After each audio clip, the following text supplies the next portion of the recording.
And what's up, everybody? Welcome to another episode of Nights at the Round Table, one-on-one with your boy, MANWELL. I am here in Nashville, Tennessee with my girl, Christa Black. Thank you for making time to meet of course with me. I know you're busy. Christa has been friends with us for a long time. And most recently, you guys have always heard us talk about the marriage retreat that me and Ange keep boasting about and saying how much we've learned. And this is the person that put on the retreat, her and her husband, Luke. And so I thought, what an amazing way to just kind of like give you the more in-depth view of everything that we learned, because we could only say, we can only recall the little bits that we could and tell people what our story was. But there was so much in-depth analyzation of the human psyche, of our hearts, of all those things that we haven't done any study on, minus just learning from you and then going and doing our own study. So I thought it'd be amazing to have you on. But before we go, we get going, let's talk a little bit. Just give me however brief you want. A quick intro? Oh, well, no, not even quick, because your story's so dope. Like from, touring with the Joe Bros to freaking, they've resurfaced. I know. And they're cool as hell. I know. I mean, just tell us, what about your life. People think I'm way cooler now. They're like, you know them. You know them. Like, yeah, Nick was my boss when he was 16. So he's grown up now. It was That's weird. I was 31 and I was taking orders from a 16-year-old. You were 31 when you were touring with them? Yeah. Damn. Did you ever feel like that feeling of like, I am way more mature than you are? He at 16, he was a 40-year-old in a 16-year-old body. Really? Oh yeah, he was way more mature than me at 31. I just saw the Amazon interview, the documentary. Did you see it? It's so good. Yeah, it's so good. It answered a lot of questions for me, because the last tour I did with them was their big world tour in 2010, and then they kind of split off and did their solo projects, and everything fizzled, and we didn't really know what happened. And so that documentary answered a lot of questions. It was like, wow. You guys were in big fights, and you had to go through your stuff. You had to go through your darkness in order to get to the truth of who you are. And man, I think I was just talking to my boy about this. You know what? I love this hat, but I'm calling it. I'm hot. I was just talking to my boy about this, about like group dynamic, or just dynamic period, just like relationships. Because we were like dissecting my last two groups, obviously like group one fell apart, and then the Panis thing fell apart. And I kind of feel like it's an inevitability, like when relationships happen, when two or more people are together, and they decide to grow, whether positive or negative, just grow their understanding of life and who they want to be. Mm-hmm.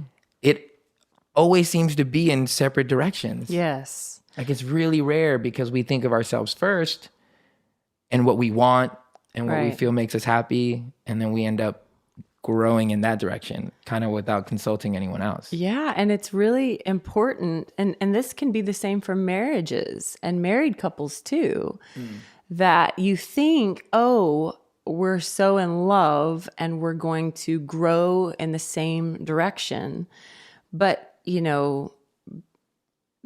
the tidbit of my story that I do love is, I was in music for a long time, then wrote books that kind of came out of the Jonas Brothers tour, was speaking, and had built this illusion of who I was based upon what I thought the world wanted to see and hear. Especially the world we were coming in, you had to fit a mold in order to be loved. Right. And I'm a 3 on the Enneagram, and I know how to play that part. And so there was a moment that I woke up where it was like, am I doing this because I'm making my parents proud? Do I even like what I'm doing? Am I being this person because I even chose this path, or am I just trying to fit into this mold to make sure people keep following me? And so Luke and I, my husband and I, he's so great, because I am a conformer and I am an obliger by nature, have been for the first 40 years of my life. But he is a rebel. And so our marriage, we had 10 years of what I thought was normal and I thought was good. And it was so toxic, man. Really? It was so toxic. And I just thought, this is the way that life is. and our traumas had bonded together. And it's funny because I saw that with the Jonas Brothers. They needed individuality to be able to come back together. And I think what we do as couples a lot of times is you lose your individuality in the midst of your togetherness. And you think we need to just be yoked together, and there's all these codependent relationships, and you lose your sense of self in the midst of this either band or group or marriage. And so Luke is a rebel, and Luke blew up our marriage. It needed to blow up. I never would have done it. I never would have even known to do it.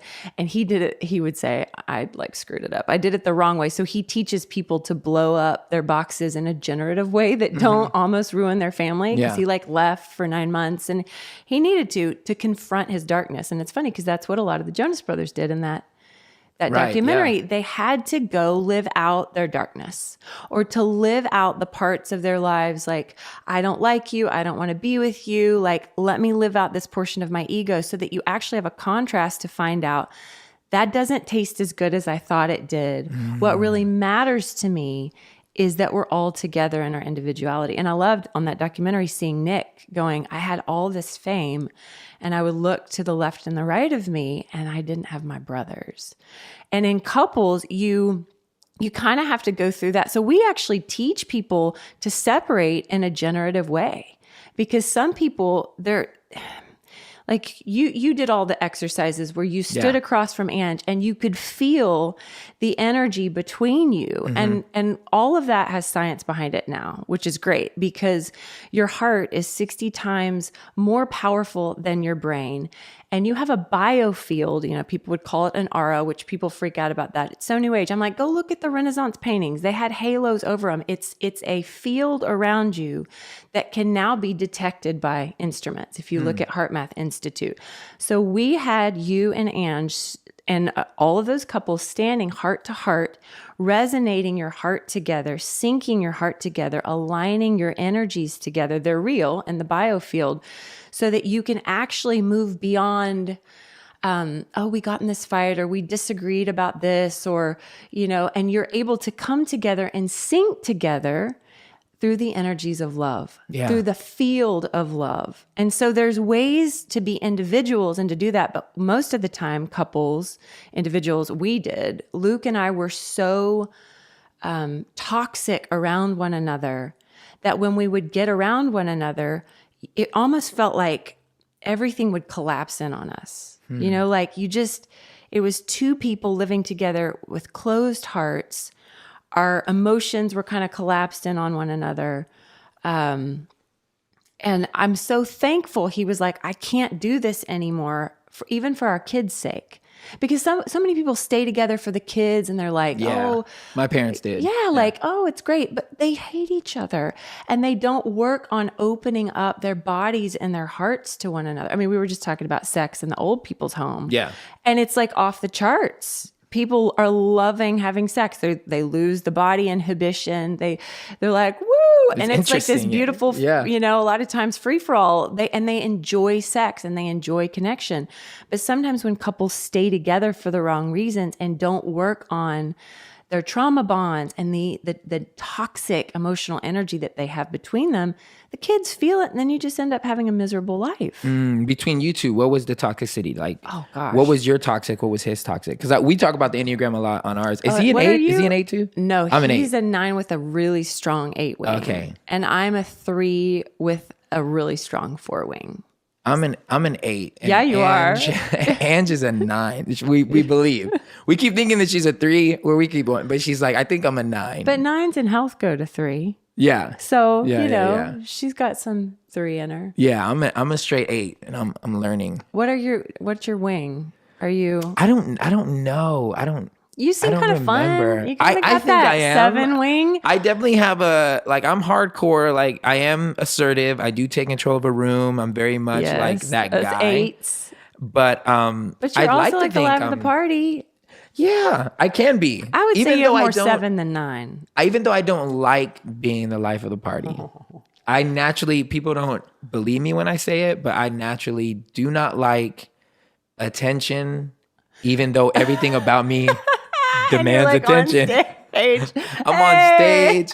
Everything I do, how I dressed, how I do life. Yeah, that hair and that hat don't It's- demand attention at all. No one's like, yeah, right. You know, why you dress the way you do? Why you whatever? And I'm like, yo, I do this for myself, for self-expression. Yeah, and you love it. Yeah, but good. I've never done karaoke. I've done karaoke once in my life. Well, you can't do karaoke. You're a good singer. No, I'm not even a great singer. It's not even that. It's that I don't want to be on stage if I don't have to. Wow. Ever. That's the opposite of me. I'm like, where's the microphone? Not me, because I feel like everybody's looking at me, and I think this is why though. I've done some work on myself, and I think it's because I tend to shy away from things that people accuse me of, like bad sides of me. So they're like, you want attention, so You you're want like, attention, so "Screw I you." run away from it. Like in my group, when they would tell me, "Oh, you're all about the money," I got a business manager, I got other people to handle money. Right. I was so far away from it so that no one would think I am that bad thing that they think I Right. am. And so you're a rebel.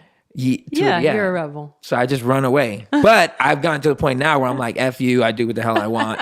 If y'all think it, you think it. But for you guys, you know, the toxic side of what you said. So I mean, in the Enneagram, they say, which I just started learning this. There's a shadow side which is just you an unhealthy version of yourself. Yes. Right. Yes. So you're a 3. What's the unhealthy version of a 3? Well, the unhealthy version of me I lived out. Listen, 40 is the best thing that ever happens to people. I'm telling you, life age? begins at Okay, 40. okay. 40 was like drop the illusions, drop all of the patternings. And, you know, I think that, like I said, when I was little, my parents, everybody would make fun of me because the hearth of our fireplace was my stage. I had my hairbrush. Look at me, daddy, film me, you know, and Christa, you always have to have the attention. And I believe that we come to the planet with a blueprint of who we're meant to be written in stone upon our hearts.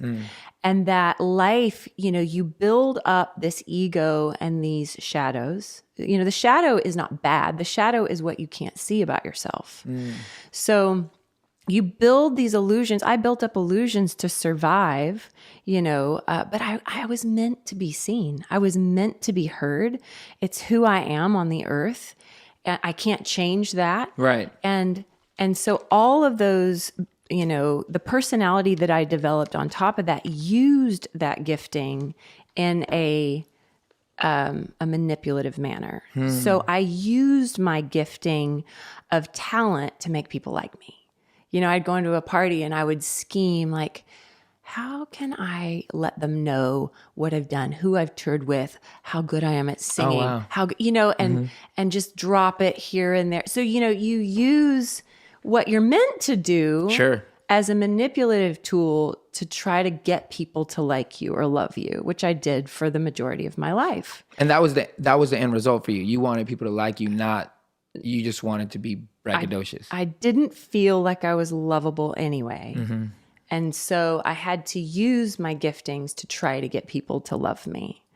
And so my shadow 3 and the things that I couldn't see about myself was using the bigness that I'm meant to be to try to gather people to follow me. Maybe not because I was being my authentic self, but just because I'm good at what I do. I'm good at teaching. I'm good at speaking. I'm good at singing. I'm good at violin. So come, let me use those things as a manipulative ploy to get something from you when love is not conditional. Love is a give and take of, let me just be myself and you'll follow me because of that, you know? So my toxic 3, I was like, my husband is so freaking powerful. And most of his power was shut down for most of his life. He got hit by a car at 7, a truck actually going 55 miles an hour. And he froze on that yellow line as the truck was coming at him. Wow. And it hit him and he should have died. So he was stuck in, you have fight, flight, or freeze in your nervous system. And he was stuck in freeze. And usually in your 20s, it will start to manifest. And people will think people stuck in freeze are really cool. They're zen, they're peaceful. But his nervous system was so stuck that he couldn't pay a bill. He couldn't take out the trash. He couldn't. Oh, wow. He was just stuck. And so I was on my wounded side of things, a control freak. I was very good in masculine energy, which we talked a lot about at the retreat. The feminine is flow. It's magnetic. It lets things flow to you. The masculine is, I mean, just look at the penis and the vagina. Right. The vagina is like, comes towards you. You need to be penetrated. It comes into you. The penis is, let's thrust. Right. That's masculine Attack. action. Yeah. I had masculine energy. Let me attack the world. Let me take over. And so I was in the more masculine pole in my relationship of control and making the money and doing all the things. And Luke was stuck in freeze in the more feminine energy, emotional energy. And he's very empathic. He can know what you're thinking, feel what you're feeling, prophetic, psychic, whatever you want to call it. And so he had more of that flow towards him. So we were in the opposite energy roles of who we're meant to be. I'm not saying that for everyone. I want to just speak for us, but I'm not meant to, out of my woundedness, be in my masculine energy of control all the time. Right. So our toxicity was, I ran the house. I was in control. I was in charge. And he hated it and I hated it, but he was stuck in freeze. So I'm like, stand up, be a man. And he couldn't because he was stuck. Could he even communicate that he was? He didn't even know. He did not, we didn't have the language for this. There's so many great books on trauma. Dr. Peter Levine, Waking the Tiger, and In an Unspoken Voice, that teaches you how trauma manifests in the body. And that's how he was frozen. So when Luke kind of went on his dark night of the soul to blow up the marriage that we had, it was truly a hero's journey. And there's books about it. Like, it's so funny, like coming from Christian culture, and everybody really has criticized him for, you cheated on your wife, you went out, you did all these things. I'm like, go read the freaking Bible. Go read what David had to do to get to his heart. Yeah. Killing Uriah and sleeping with, every major biblical character, even Jesus, had to go in the desert for testing to face his ego, to have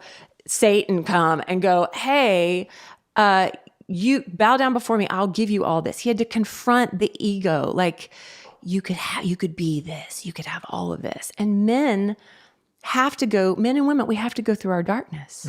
You have to confront the shadow that you can't see to actually get to the light. You have to go through the night to get to the dawn.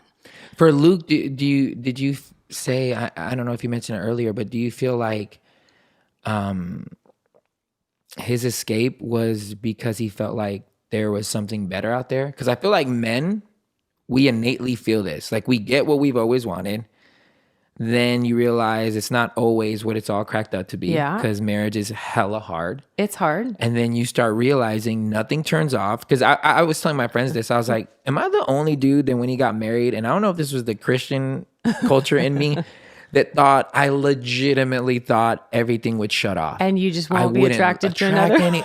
I just wouldn't. It would just be me and Ange, and it would be so easy because the Lord is with us. And da-da-da-da. And I'm like, shoot, when we got married, nothing changed. No. Except this insane amount of responsibility, yes, conviction, and accountability.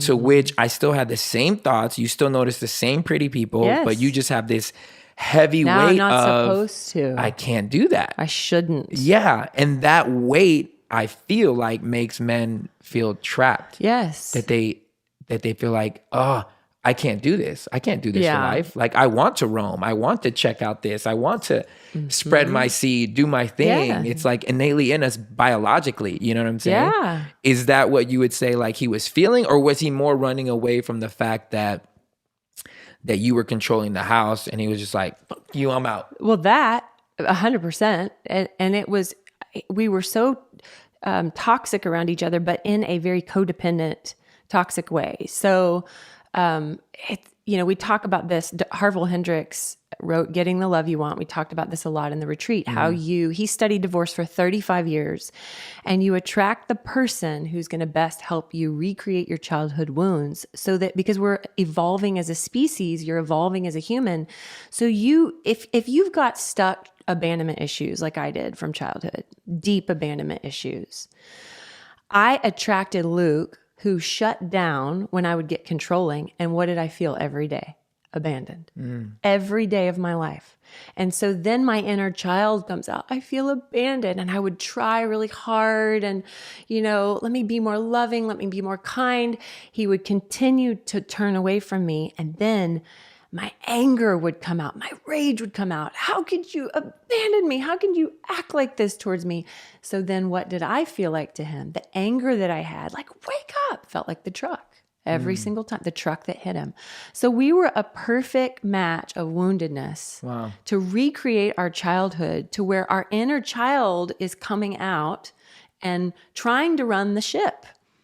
My inner child, 100% with him, was like, you're abandoning me, and you're not loving me the way I need. And I just thought that was normal. And we would go around this mountain again and again and again.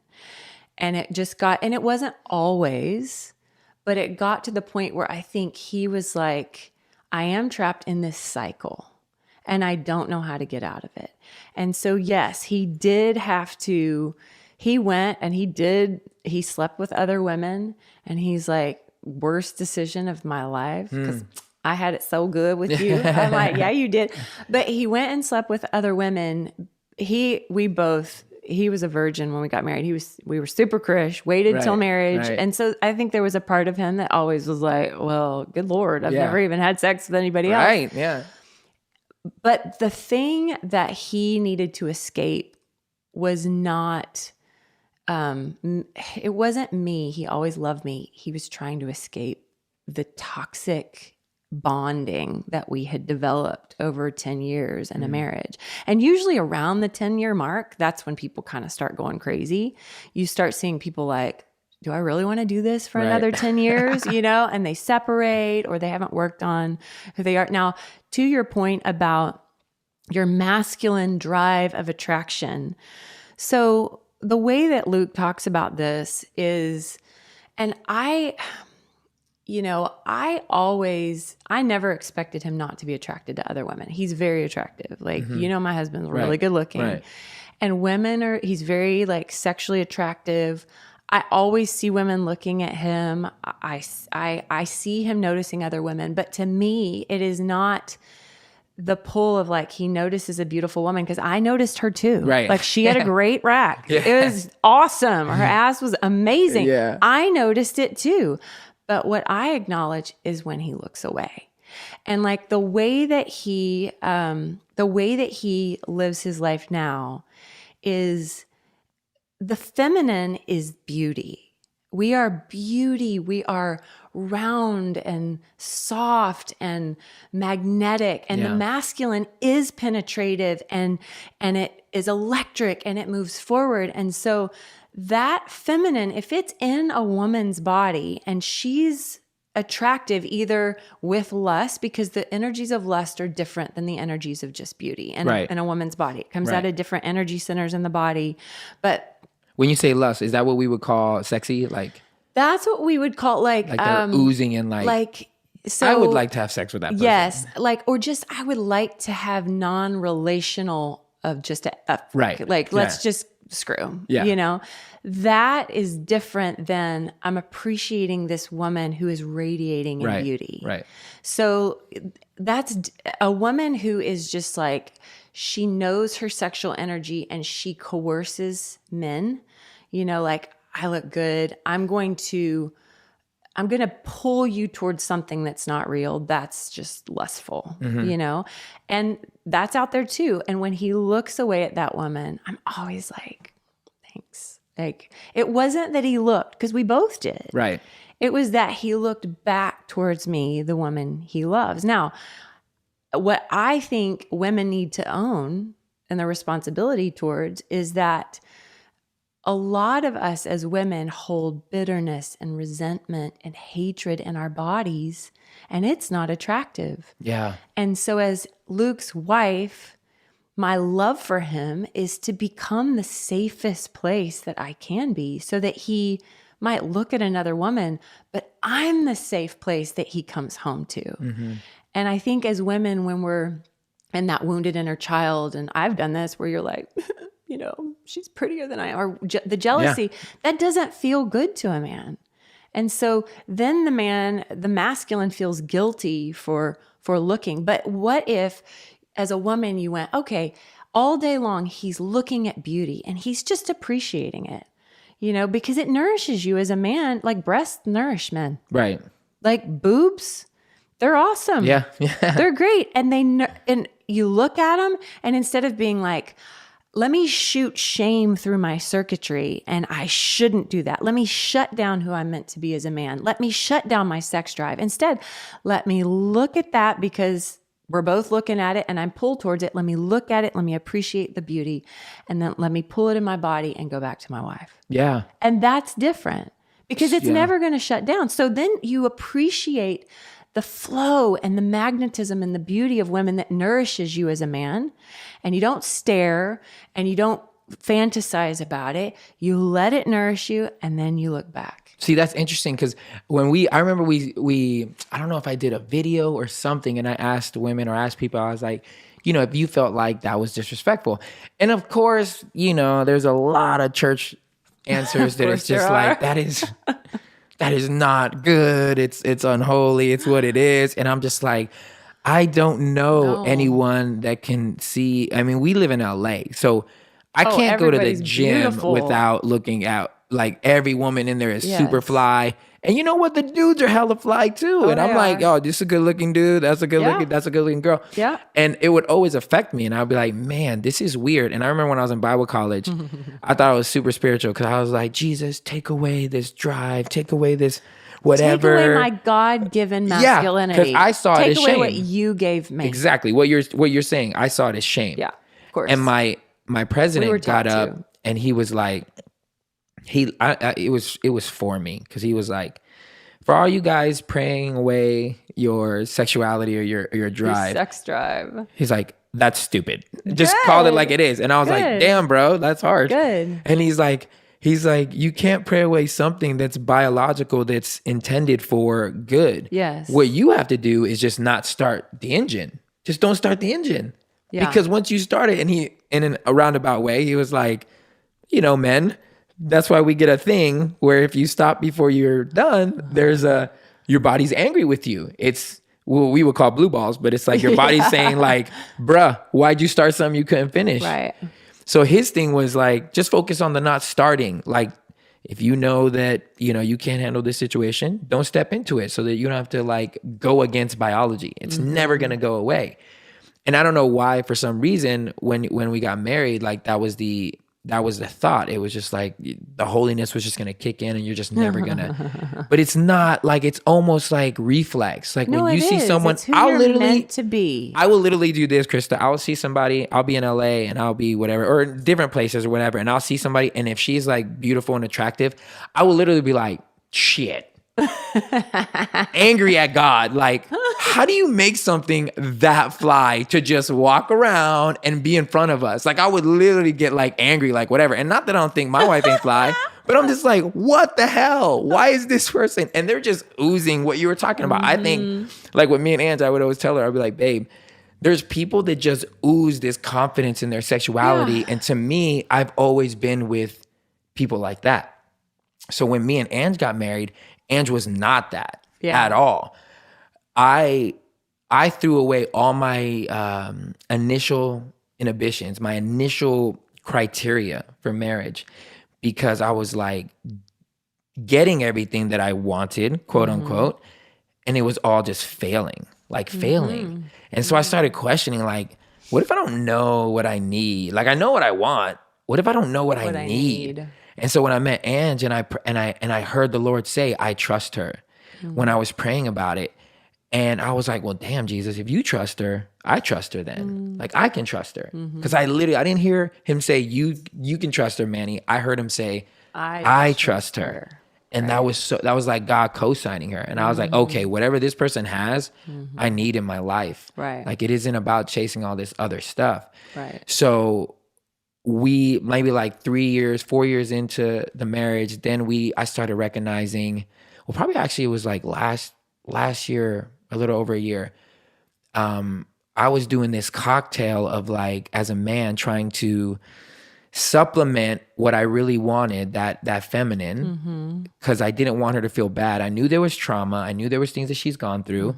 But the last thing I wanted to do is add to the trauma and make her feel bad for not feeling feminine and sexy and wanting to be all this thing.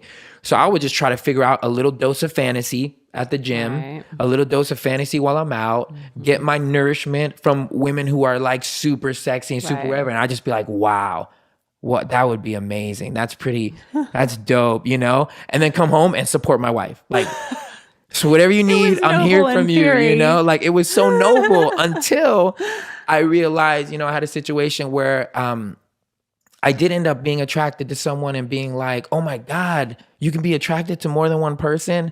And it was like literally happened by accident, just a complete accident. Right. And then I realized, oh, I guess I do really love and need my wife to be feminine and into her sexuality and just, and more so because I'm not the type that can have sex with just like a body.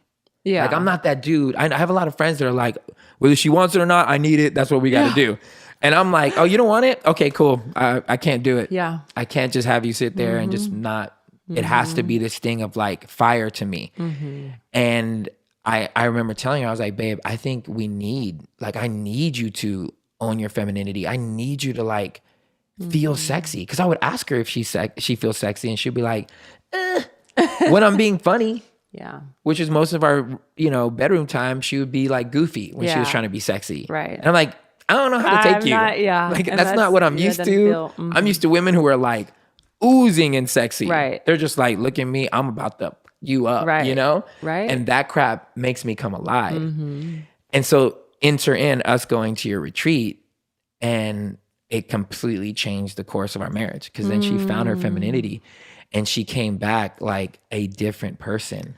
And in the retreat, it was crazy because she was so, she was getting into it. And she thought I wasn't going to get into it. And at first I was really like, I don't really go to things like that, but I love you guys. So I was like, I'm going to go. Every time we talk, it's awesome. So I'm just going to go. I'm going to be open. When we got stretch, isn't it? When we got in with the guys, if y'all don't know, okay, there was like 30 guys in there with Luke. And Luke has us close our eyes. We sit in chairs. We sit apart from each other, which is weird. When I tell my friends this, they're like, what? We were looking into another man's eyes, just staring for like minutes at a time. Like at the end of it, it was like probably like 45 minutes. Oh, yeah. And he has us start talking about our pain, the past, the wounds. Now, the words and the anger that was in that room, I've never heard so many, I hate you, motherfucker. Like just screaming at the top of their lungs. And I'm just sitting there like not screaming, because literally, like, I've dealt with my anger. I've had to deal with my anger because I had a blow up like that at church. Where I was at church and I was like, and they had to send me home. Good for you. That's a great place they sent you home. They had to send me home because they were like, whatever's. That's the place to do it. Exactly. And they send you out. Good pastor Lord. was like, you seem like you're a little bit charged. Just go home, cool off, whatever. Gosh. So when I was in there, I was taking the energy in, and I was looking at my partner and I was like, bro, I'm here with you. I'm not trying to not participate. I've just dealt with my anger. So don't think that I'm not in here. Right. I want to take this all in. And he was kind of quiet. So when it was his turn to scream, he just more like looked at me dead face and was like, why'd you leave me? Because we had to speak to the pain. So if it was the father, if it was your wife, the other person became that. And he was just talking to me and he was like, why'd you leave me? Why weren't you there for me? I started bawling. I was just like crying, and I was like, I'm here, bro. I'm so here. my God. It was so intense. And then from that, we moved into with the women, and then you had them dance for us. And they were dancing in front of each other. 30 women dancing, like sexy dancing. Oh yeah. Like, oh yeah. that was Baby Got Back. amazing. And it changed our freaking life. And now Ange is like next level. And our sex life has gone like Oh, that through makes the me roof, so right? happy. It's so crazy. But That's amazing. all that to say, yeah, like your wounds are what you were talking about. Now, I think though she's still doing the work for that wound, for the wounds that you were talking about to heal. Yeah, I mean, I think Ange and I bonded over our hard feminine masculine shells. Right. When we first met, probably, gosh, it had to be 10 years ago, 9 years ago. But yeah, I gravitated towards women who were like me, who were ball busters. Yeah. We celebrate kick that. ass and I take feel like our names. society We does totally at this point. do. As boss, Yeah. that's feminist, that's... But in my opinion, every pendulum before it balances in the middle has to swing to a really opposite extreme. Sure. And so we've had women who are just as good as men in a lot of these jobs, who were forced to just be moms and wives and subject to the decision of men and their husbands, and they couldn't provide them for themselves. So in order for women, anytime you're leaving something unjust, like Richard Rohr talks about this, of all these people who are angry and they're leaving like the institutionalized Christianity. He's like, the anger is important because it gives you the courage to leave what you can no longer be a part of. You have to have that anger to leave the box that is unjust or that isn't right or that isn't whole. So the feminist movement that was like, burn the bras and screw the men, and, that needed to happen because women needed to express their anger of not literally having legislation over their bodies for thousands of years. Right. We had to have sex when men wanted to have sex. We had to have as many babies. There was no contraception. You had to have as many babies. And that's in our epigenetics. You can trace it back at least 4 generations in our epigenetics, and this is why, I think reparations for even the Black community are so important in America because it's in their cellular level. It drives me crazy when white people are like, get over it. I'm like, it's in their cellular level of their great, great, great grandparents of what we did to them. And they can't just get over it. And the same is true for women.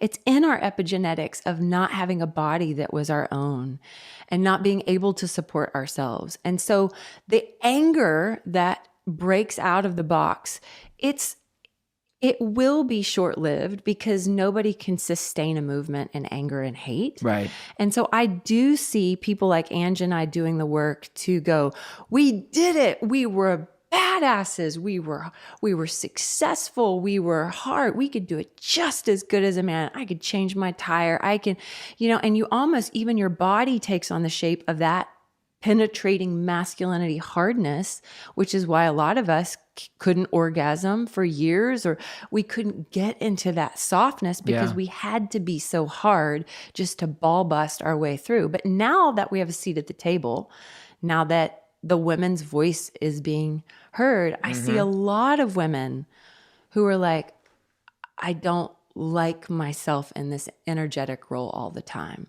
and when you're at the office and when you're running the corporation and when Ange is out on the road, she does need to be in her masculine energy that's, successful and people love her. But she's learning practices in my women's circle to now have that transition period where she's moving back into her feminine flow and balance, especially in her relationship with you. So it's not like masculine energy is bad in a woman. Right. It's just that for women who are meant to be feminine and live in our feminine flow. Because when you live in your masculine energy, you cut off your feminine intuition.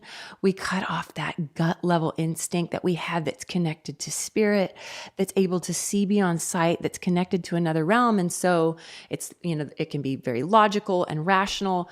And we're moving back into that balance where we have that developed masculine, but we're also moving back into our body and we're developing that feminine flow. But I think the same is true with men. Like men needed this we needed to get in touch with our feelings and our hearts and maybe stay home with the kids, but I don't really like it. Right. You know, I feel Right. emasculated. Yeah. So that you have empathy for both sides, because what we're looking at is not for me to be in my feminine and for you to be in your masculine. We're looking at men and women to be in a balance of their masculine feminine flow. Right. Because we all have both. We have within both. us. Yeah. Yeah.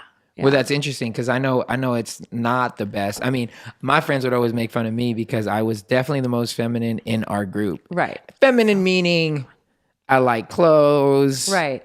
I like rom-coms, You like music. I like You I'm feel. super Yeah. I like to be the Right. romantic of it all, but I used to see that as a negative until one day I realized, man, but all you hard dudes, like you have no, like I'm usually talking to women who are dating someone like that.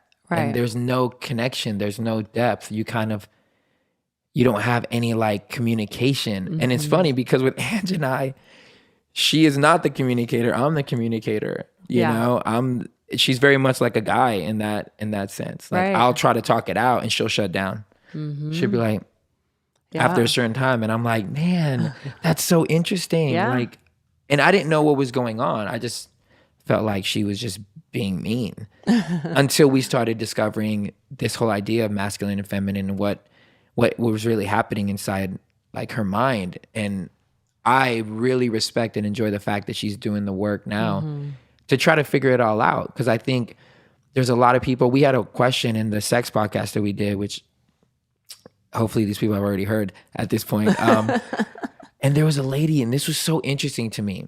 There was a lady that said, hey, my husband has told me that he's not really in love with me anymore and not attracted or whatever, but he still wants to stay married because he really likes what we have. And she goes, is it weird that I'm okay with that?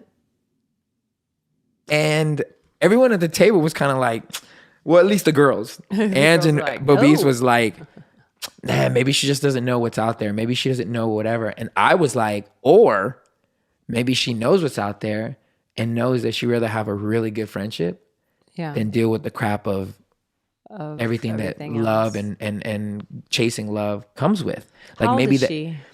Did she you was like know? in her 50s. See, that's normal though, because I feel like as America, as culture evolves, so America has been through 3 main stages of kind of marriages. And when it first started out, women I had to completely rely on a man to eat. Right. You know, like you had to go cook or kill dinner so that you had to hunt so that you could come back and I'd gather and, you know, and I mean, it's this whole evolution where, did that stop? Oh no, it didn't stop. Okay. I thought it stopped.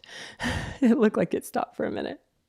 It's just going real slow. Is it? No, let me check, bro. I was like, oh, Nope. Still okay. Sorry. That's good. Sorry. I'm glad you noticed it. I was 'cause I'm like, yeah. we've done that so many times. Yeah, I've been no. like, ugh. But women had to rely on men. And then we moved into another phase where women, they wanted men to be good providers, but they also, you know, there were like 17 things on a list of characteristics and qualities. And love was like the 5th on it, because you wanted to make sure that you had a house and you were taken care of and you had cars and your children were taken care of. Now we're in the phase where women, they're fine being broke as long as he can connect to his heart and they can connect to their feelings. Wow. And so it's evolved, and it is continuing to evolve because we are evolving as a species. You know, women are becoming more in touch with their masculine side, and we are running companies and having babies, and men understand the empathy and the compassion of the child rearing, but they're still in their masculine. So everything is shifting. And what I think now is happening is that couples, because, you know, our parents' generation a lot of them did stay together. Yeah. Because it was economically beneficial. They weren't fighting too badly. You know, there's just a lot of, there's a lot of people who are together who may not feel like we're exploding in love. Mm-hmm. Our generation is different. Our generation is more like, if this feels toxic, we want out. And there's stages of a loving relationship. So we talked about this at the retreat, but biology tricks you because when you first are sexually attracted to somebody, and it's not just that lust of I want to screw and leave. It's like, oh my gosh, this could be the one. You know, within an eighth of a second, whether or not that person is going to best help you, recreate your childhood wounds so that you can evolve and heal. And biology will release so much oxytocin in your system.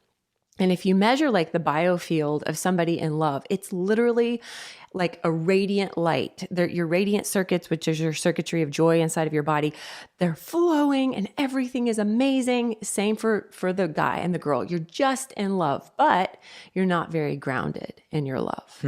So then you get into your relationship, you start, the oxytocin about a year and a half in wears off. And you're like, oh my God, I married my dad. Or, oh my gosh, I married my childhood bully or whatever it is.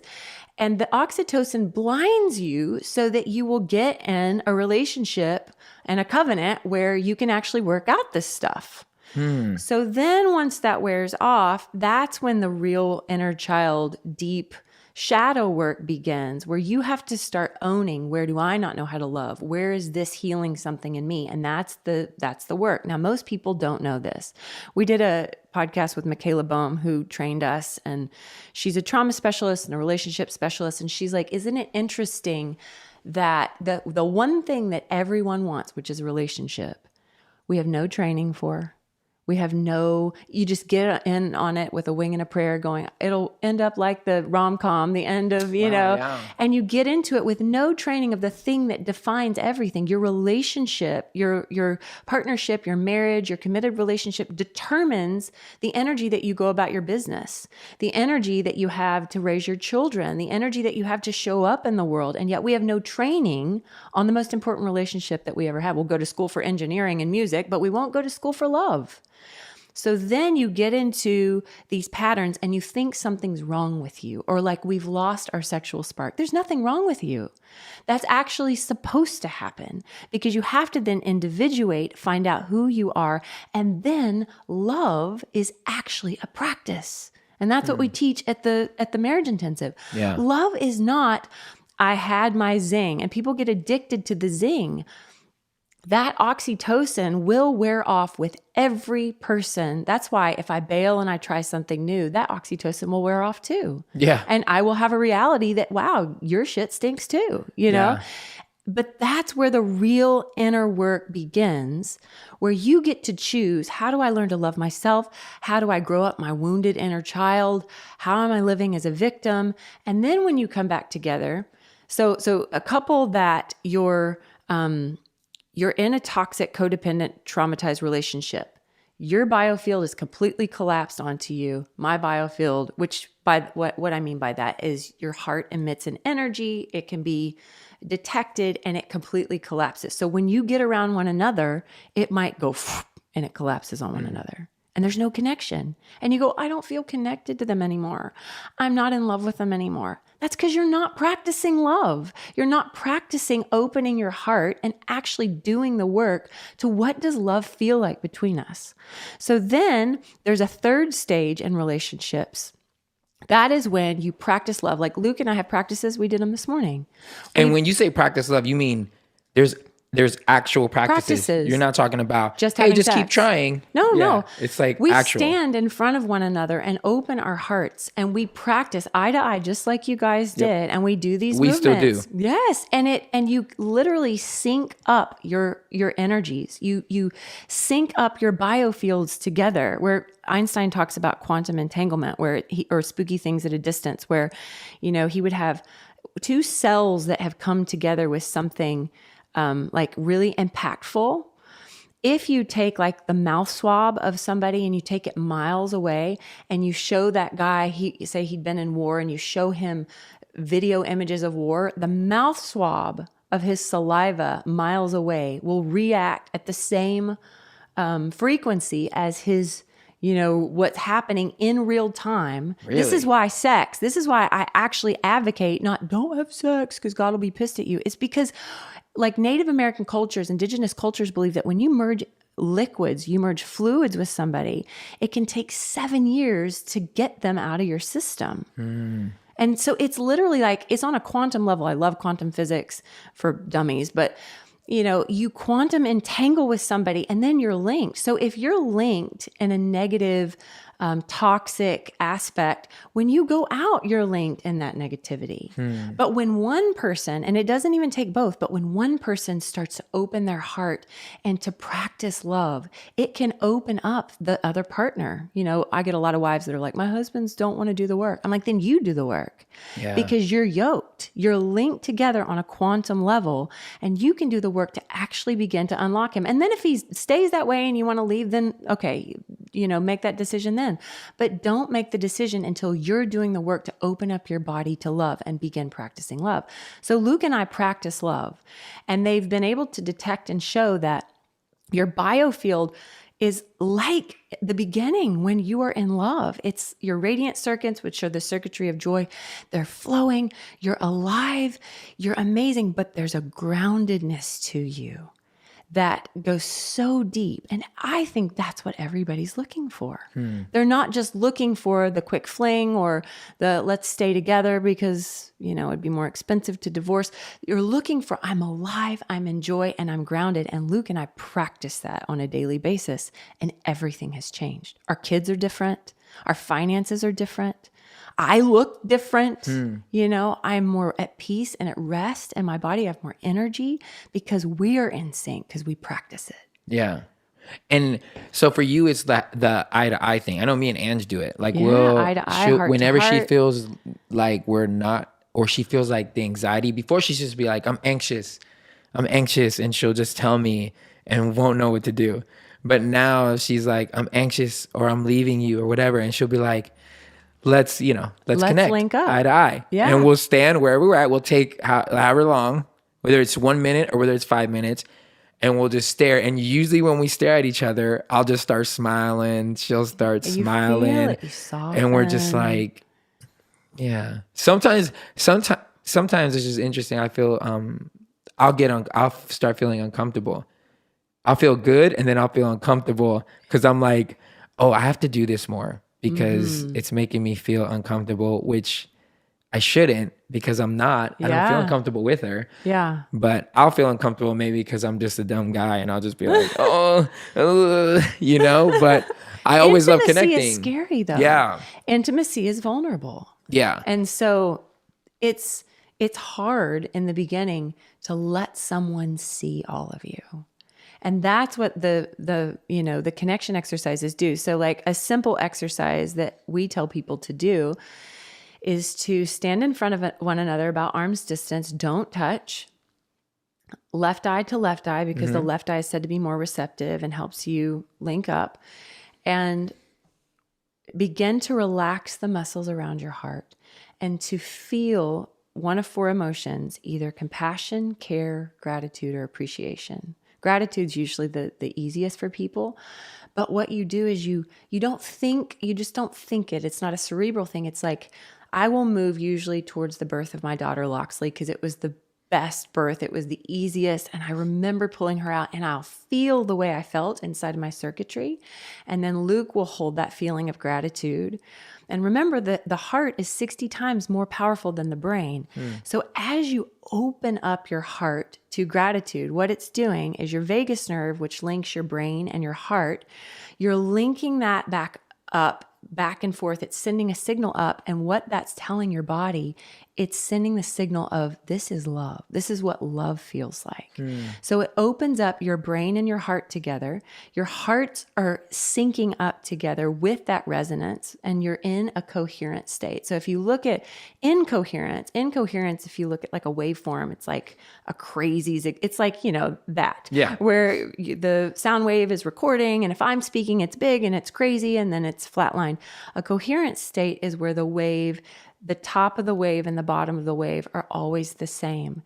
And it has this power to it, this truly resonant power where it will measure out if a room full of people get in a coherent state. And this is what I think worship is. People are like, God showed up. I'm like, no, you got your heart and mind in a coherent state where you were actually able to experience the God that's in every cell of your being. You just were completely unaware of it. Right. It's like he didn't fall from the sky. It's in you, and you linked your heart and your brain.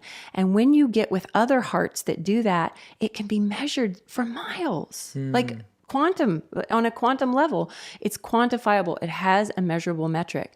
So what you're doing with your partner when you practice that gratitude, your body goes into a homeostasis state that literally 1,300 different positive chemical reactions flood your nervous system. And they can be, it can last for up to 6 hours. Wow. So it's literally health, like a cheerful heart is good medicine. It's literally, it's health and vibrancy to your bones, to your cellular level when you're practicing love with your partner.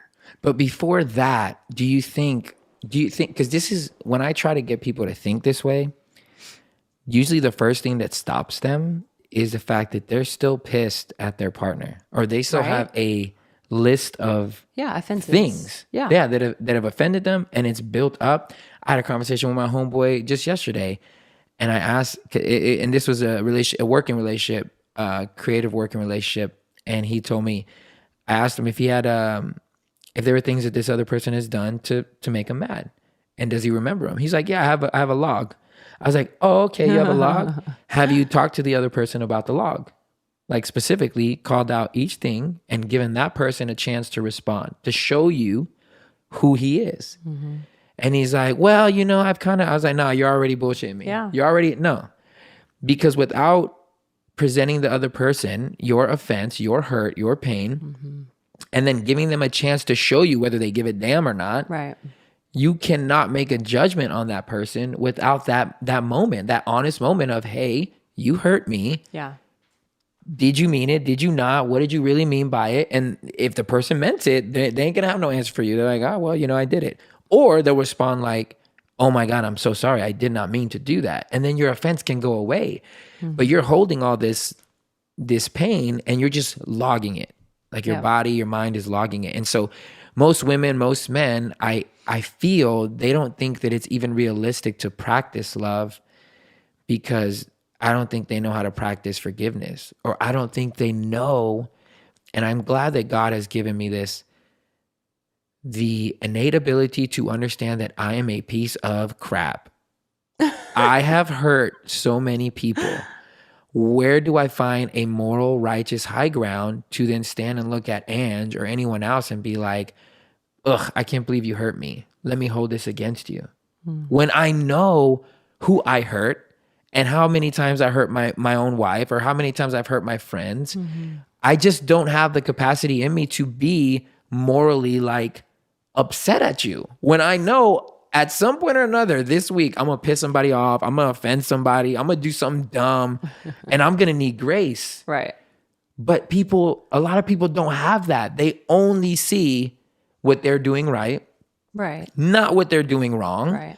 But they easily see what you're doing wrong and how it's affecting me.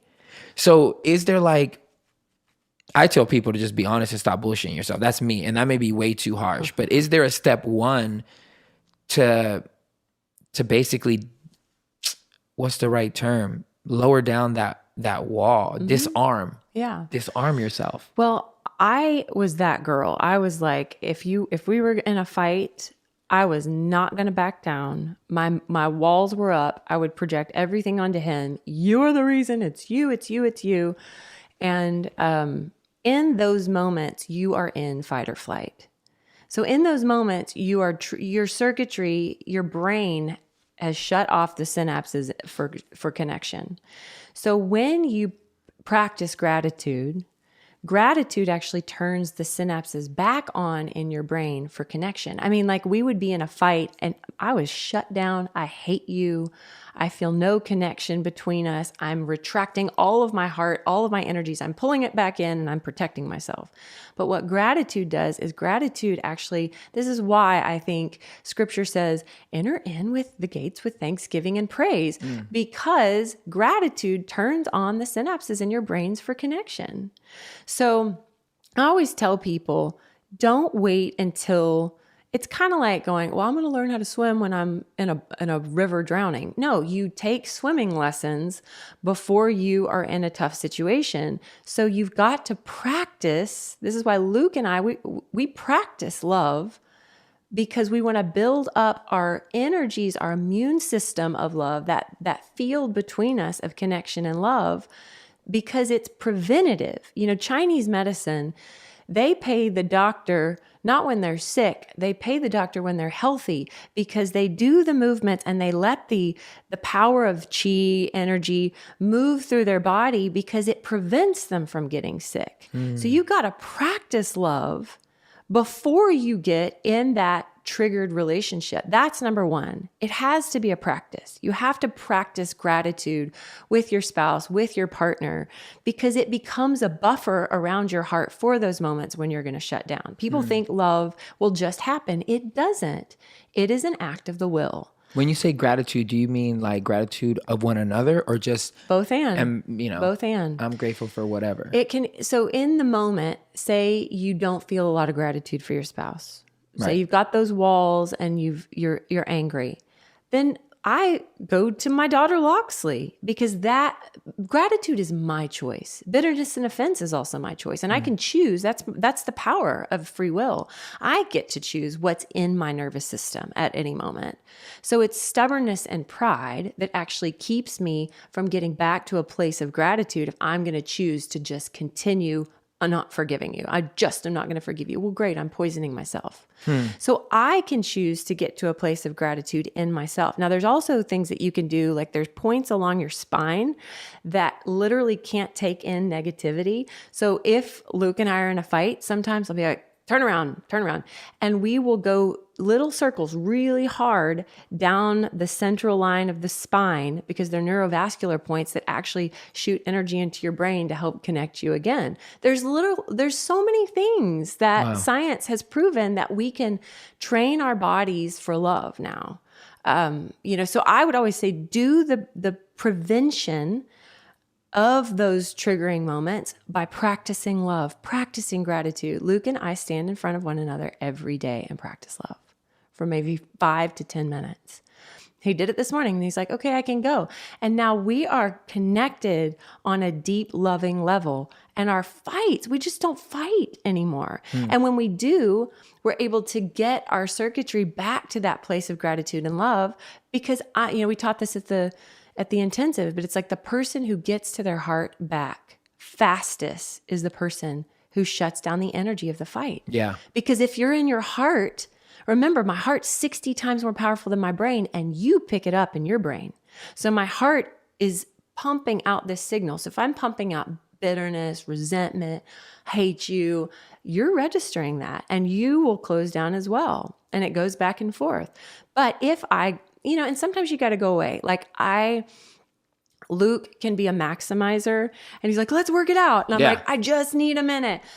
We'll go. I'm like, give me just a second. And then I'm responsible for going away and cultivating that gratitude, where my circuitry turns back on. That vagus nerve is going between my heart and my mind again, where I can feel compassion again or connection again. And then we can come back together and have the discussion if something needs to be discussed from a place not of, I'm closed down, I hate you. But okay, at least our hearts are turned on and we are connected on a quantum loving level. Right. And you said something that I learned in psychology, because I would tell my wife this and she never believed me, because she would always, at the beginning of our marriage, she'd always say, no one makes me as mad as you do. That's true. And Nobody will make. But I'm like, what I learned in psychology was being angry is a choice. It is a choice. However, our inner children, we have we have this psyche. If your psyche can get stuck in time and space if a trauma happened. And so usually anger that's bubbling up is, if you look at the Gottman is he's a brilliant psychiatrist or psychologist that he does like couples counseling. But there's the Gottman anger iceberg, and you see this iceberg, and here's the anger, and under it is this iceberg of like hopelessness and sadness and grief and despair. So usually anger coming out is because you haven't allowed yourself to feel what's really under it, which is deep grief or deep loneliness or deep abandonment or deep sadness. And usually it's like our unruly inner child that's never had a voice and we've never let them feel. So it is a choice.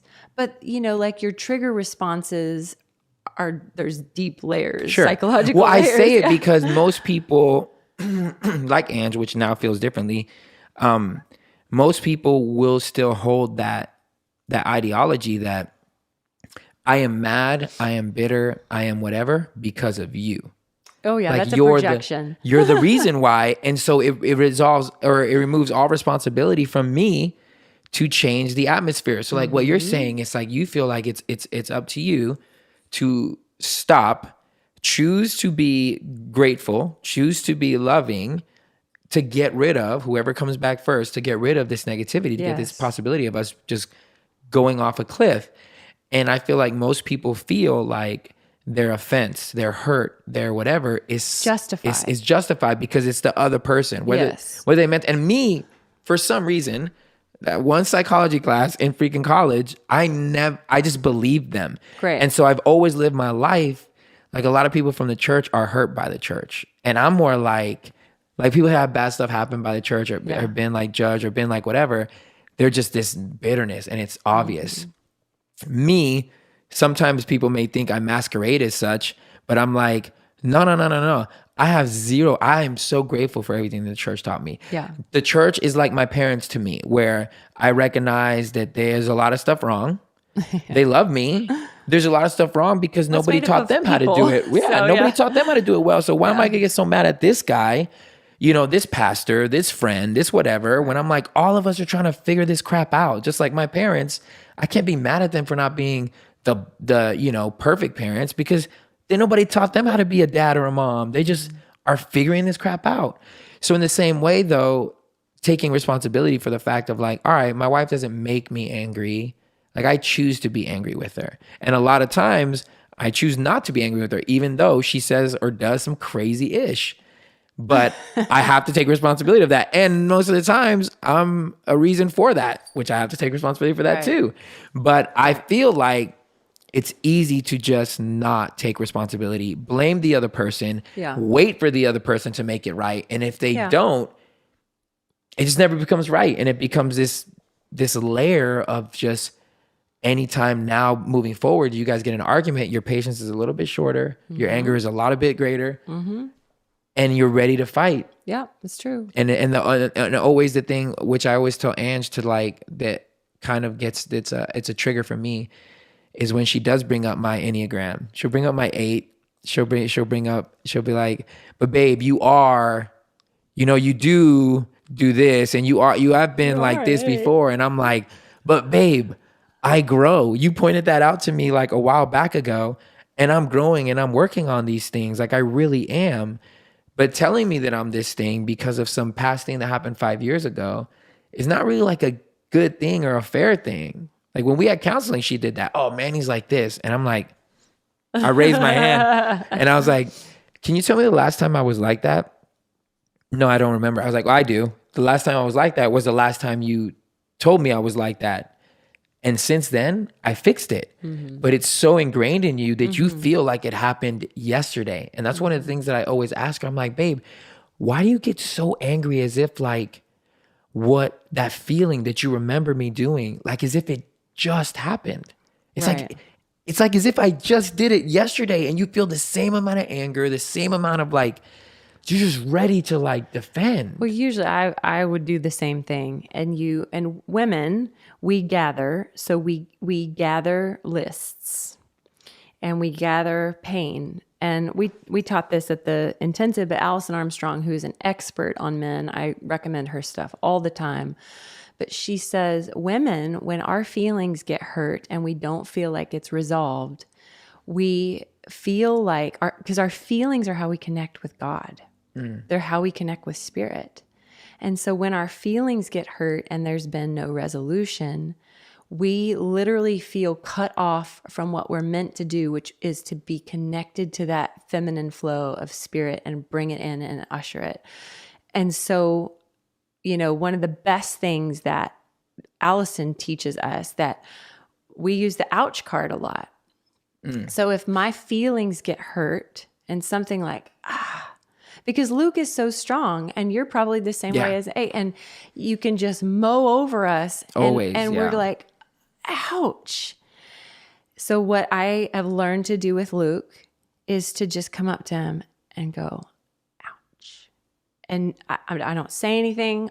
You did this and it hurt my feeling. I just go, ouch. And I let myself truly feel it. Like, ow. And listen, when a woman gives a man her heart enough, like the authentic part of her heart, like the hurt of her heart, men love the opportunity to lob them the softball, let him be a hero, you know, like, ow. And maybe the ego and the pride comes up some. Yes, it does. But what Allison teaches men to do is just to say, I'm so sorry I hurt your feelings. Not, but I did it because, or now don't say this. Luke did this one time and I was like, ah! He said, what did he say? I'm sorry your feelings got hurt. And it put it like, it abdicates it's back on you. But just him saying, I'm sorry I hurt your feelings. Just taking ownership, like I didn't even, maybe you meant to, maybe you didn't. Right. But love says, I'm sorry I hurt your feelings. And in that moment, it clears out that dart, that like painful trauma between you. Now, as a woman, I'm responsible to bring my ouch to Luke. Yeah. And if I let them pile up, it usually bursts out into anger. Yeah, because anytime Angela has ever just, as an 8 and as a very assertive, I need to, this argument needs to be won by me. It's few and far between because she's as ballsy, she's as fiery as I can be. But whenever she's just been like, I see her tear up, or if she's like whatever, I'm done. Like, there is zero amount of fight in me. Yes. I'm not like, oh, good, I won. She's whatever. The second that she breaks down, or if she like lets herself feel, I am instantly like, oh my God, I'm so sorry. I'm so sorry. I'm so sorry. Let's get rid of it. Anything that happened, I don't care. You're right. I'm wrong. Like it completely disarms me because you're right. Like if you genuinely love the other person, the idea of them being in pain and you being the reason for that. Yeah. That Whether is or not like, you meant to or not, it's like, what can I do? Yeah. And that is choosing love. Like, I think the most challenging verse in the Bible was always, love keeps no record of wrongs. And I'm like, what? That is so hard. Yeah. But what Luke and I've learned to do, and he's like, you're so different, Christa, because things roll off of you now that used to bother you because love radiating out from my heart and from my being becomes a protective layer. That love does the buffering. That spirit, that God in me, that love does the buffering where it's almost just, it's like this protective bubble where it just bing. And I'm like, do I want to let that into my circuitry? Nah. But I practice love now where I'm in this bubble of love where things can ping off. We're used to when I wasn't practicing love and I was practicing self-preservation and holding on to that bitterness and holding on to that forgiveness. It's like you suck everything in and you have no protection. Yeah. And then things can get to you and ping and dart and hurt and knives can get in. And I'm not saying things don't hurt anymore. It's just, it feels different. It's like we practice love where love is between us so much that now love does the protection. Yeah. It does the buffering. But that is a conscious choice that we make every day to first choose love before we get to the tough spot. Right. And that makes all the difference in the world with everything. It's kind of like going to the gym before you get the heart attack. Like, yes, or it's going important. to the gym and just being healthy before you go to Christmas break and eat all that stuff so you can eat it. Right. You know, it's like, let me not fix myself because I put on 10 pounds. It's like, let me just live a lifestyle of health. And then the health does the protection and I don't get sick very often. We have a or at hard all. time as humans doing things when we don't see the immediate benefit. Here's the deal though. It's interesting. You will live with you will live with so much joy. Yeah. And you will live with so much love between you. Like what we have now, I pinch myself and go, I had no idea that this could exist on planet Earth. Yeah. Because I'm so, I have my individuality back, but we are spiritual partners and we partner together with love to bring something new to our family and to the earth, as opposed to, I'm waiting on you to love me, to make me feel lovable. You know, I'm waiting on you, Christa, to affirm me, to make me feel whatever it is. And we have our own self-practice of who we are and doing the inner work. And then we practice love together where I feel invincible. Yeah. Yeah. The day when we got back from the retreat, like the one thing that really hit me was we ended up, because what you guys were, you know, what we were learning was to be, I don't know, was it like a jar, a big basin for the other person that we're ready to hold, the container, whatever they had. And so when me and Ann started doing that, we started practicing like brutal honesty, like absolute emptying of our dark self, all the crazy thoughts we think. Like I unloaded all of them. She unloaded all of them. Like all the stuff that men would never tell their wives for fear that they're going to run away. Right. And the dopest part about it was she didn't run away. Like, I love and you. I didn't run away. Yeah. And I was like, wait a minute. I can literally tell you every thought that goes through my mind. Things that I have been taught not to, by the way, because even, you know, when I was in church, you know, a lot of my accountability friends would be like, keep this for your accountability partner. Don't tell her that you struggle with masturbation or you struggle with this or you're looking at girls and you want to have sex with this girl and don't tell her any of those things. Only guys can understand that. And then I started thinking like, and this was just recent after the retreat, I was like, wait a minute. So are you trying to tell me that I'm committing my life to this person and I'm telling them in sickness and health and there's things that I should keep from this person and only tell this dude over here who isn't committed to me? Yeah, like feel it. This doesn't make any sense. This is supposed to be my like the person that I'm supposed to be able to be fully naked, vulnerable, intimate. As ugly as I am, give her all of it. And if she doesn't run, if she doesn't stay, that means she's down. And I have to be the same for her. So we just became containers and we just started practicing absolute honesty. And it rocked us because we're like, wait a minute. First of all, the thing that it made us feel was we're not alone in what some would call weird or your crazy thoughts that you are ashamed of. Yeah. Because you think if this person knows, she's going to be so mad at me. She's going to think I'm a bad husband. Right. But I told her all my ish. She told me all her ish. And I started laughing. I didn't even feel an ounce of anger or like, I can't believe you think those thoughts. I was literally like, holy shit, babe. You are as messed up as I am. Like we're both kind of like messed up. We're perfect for each other. Yeah, like it made me feel so not weird, so not like whatever. And since then, we just kind of come to each other and just say, "This is how I'm feeling. This is how I'm thinking. This is what went on in my head. This is whatever." And it is like blown our marriage up in the best way possible to where I'm like, I'm not afraid to tell my wife anything. And that removes all shame. And anytime shame tries to come or masquerade as like nobility, I'm like, no, let me go talk to my wife about it. This is what I thought today. And she holds me. She doesn't make me feel weird. She doesn't like get angry. She doesn't whatever, because she's allowing me to grow as a man, as her husband, and is down for the ride.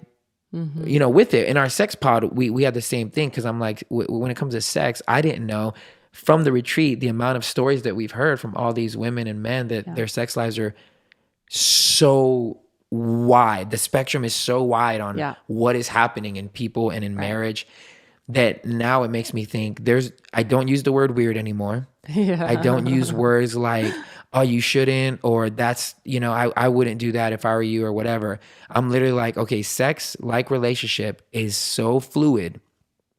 With my wife, I have to be open for wherever my wife is going to grow into, sexually, emotionally, mentally. Like I have to throw away any inhibition or any kind of preconceived ideology that I thought was good. But really it was just me pre-constructing a path that we may never go down. And now I'm just like, no path, no anything. Every day I'm open.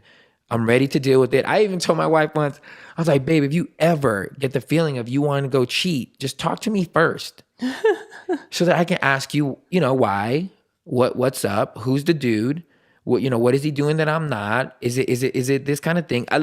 These are thoughts that I've had because I'm like, cheating, like what you were talking about, cheating more often than not has less to do with I just want to go be with this dude and more to do with I'm either missing something and it's my fault. I'm missing something and it's something that you're not giving me. It's usually something in that realm than just, well, I don't care about you. I just want to go sleep with this chick or I want to go sleep with this dude. And so I literally am like, I prepare my mind and my heart to just be like, man, if she ever does come to you in anything, be the container first. Even if it's like the craziest thing, just be the container first and find out the why. Why is she feeling that way?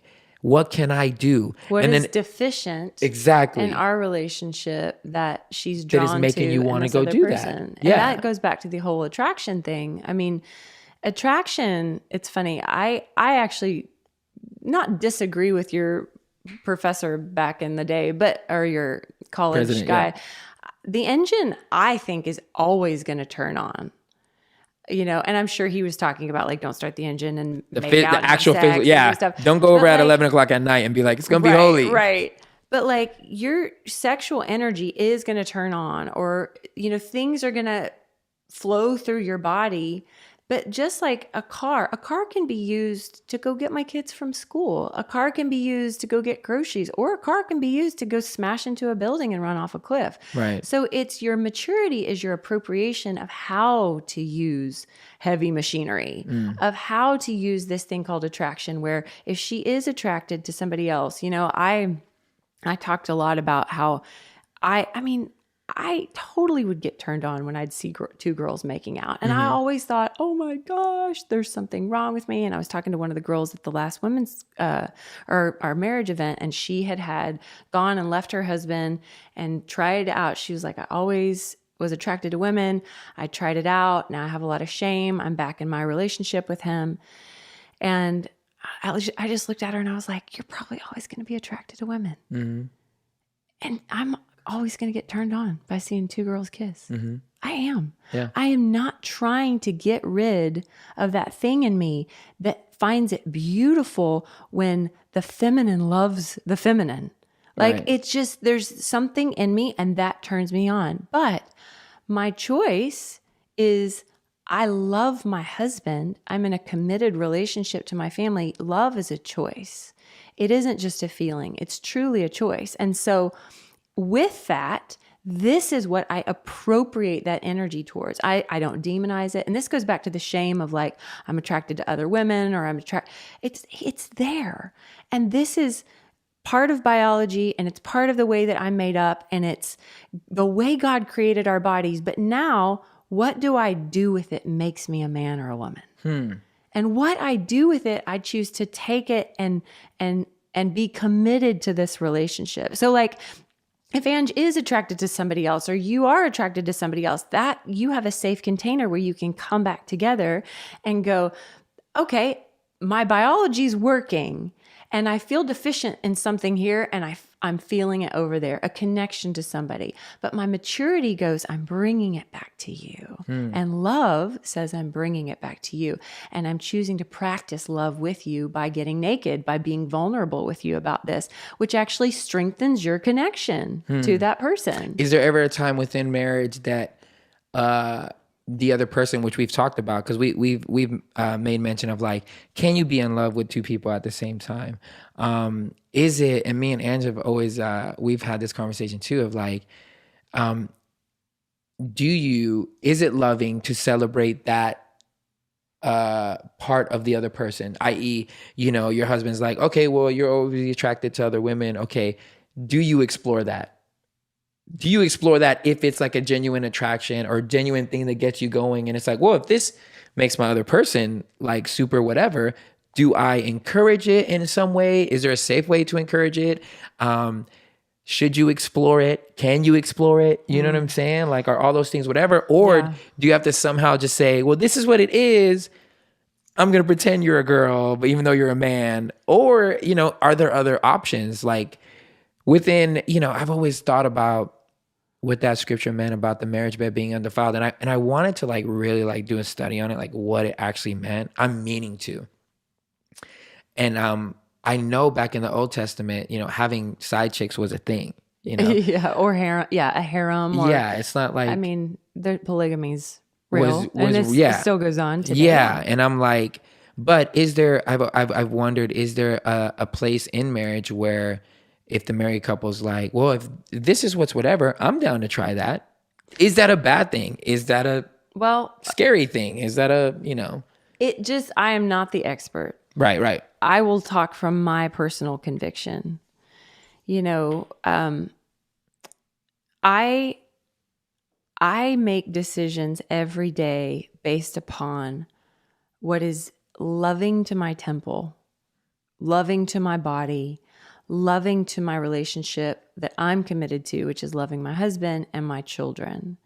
Now, if somebody got into a marriage because they were supposed to get in a marriage and they did it because they felt pressured, but they've been attracted to the opposite sex their whole life as a primary attraction. Sexuality is a spectrum. Mm-hmm. It is not just, I'm gay over here and I'm heterosexual over here. And then most people like lie along the spectrum somewhere. Right. And there's so many different components to it.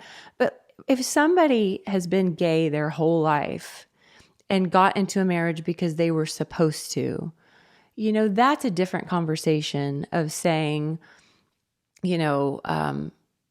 let's talk about this. And should we stay in this relationship? Is this healthy to stay in something that is not my proclivity towards even your gender? I mean, that's a whole different conversation.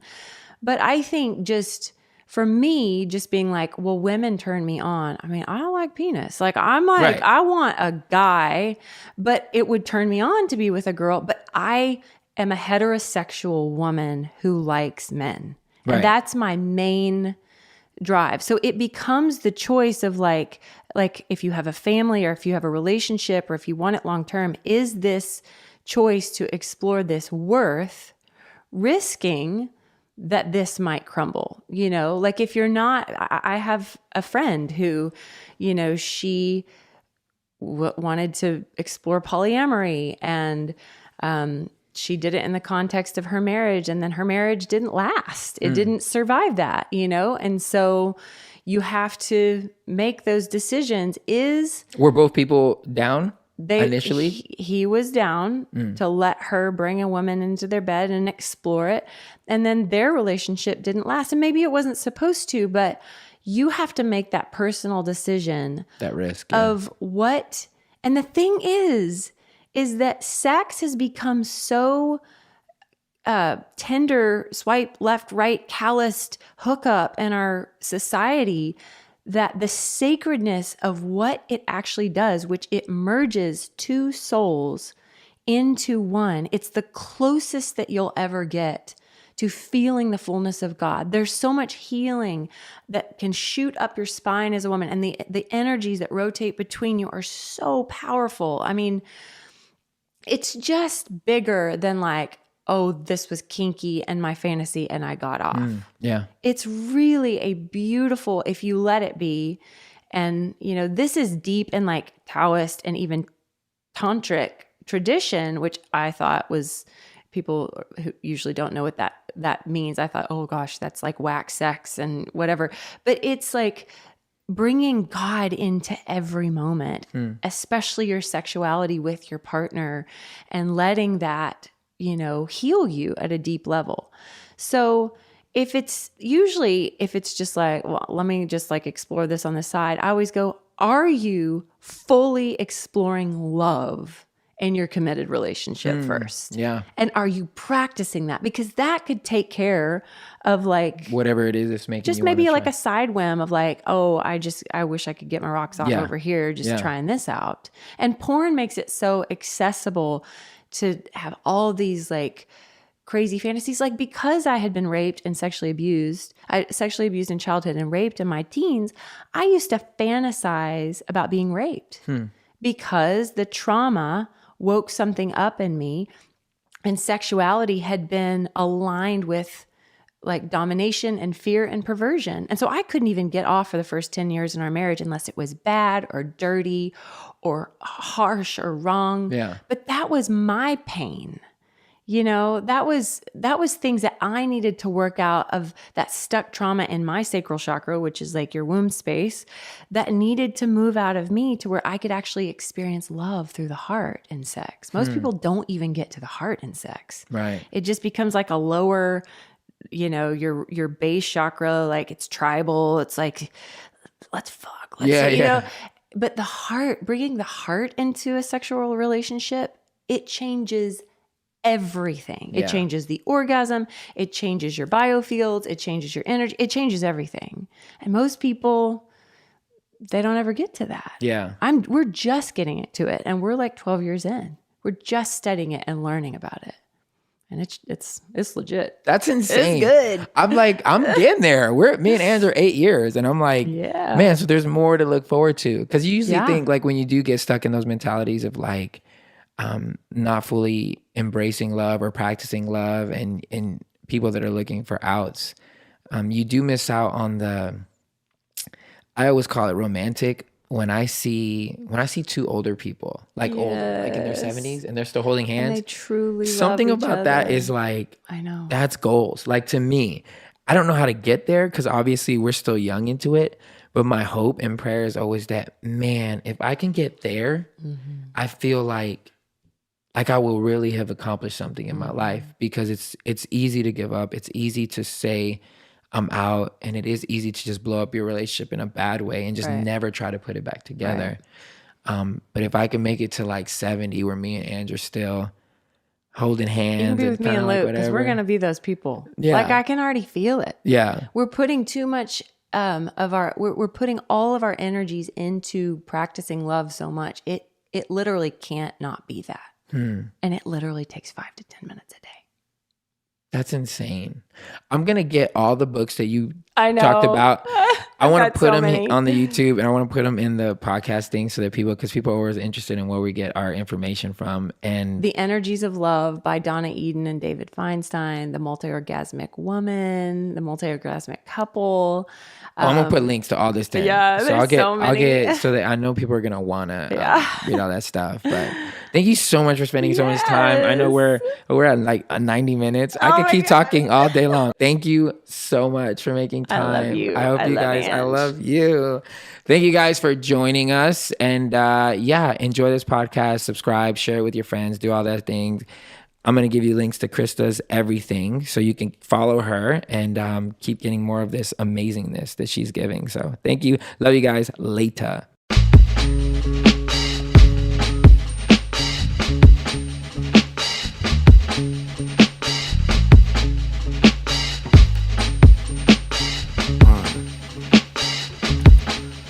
On the way to Venus, shooting for the stars in a spaceship.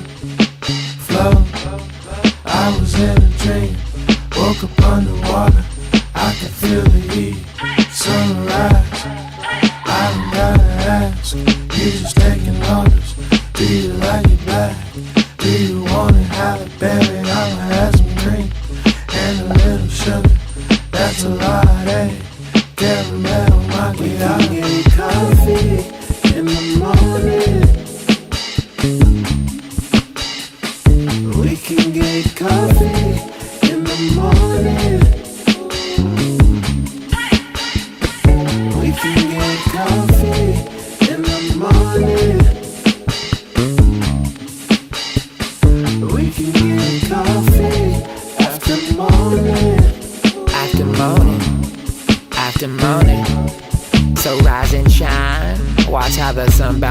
so behind.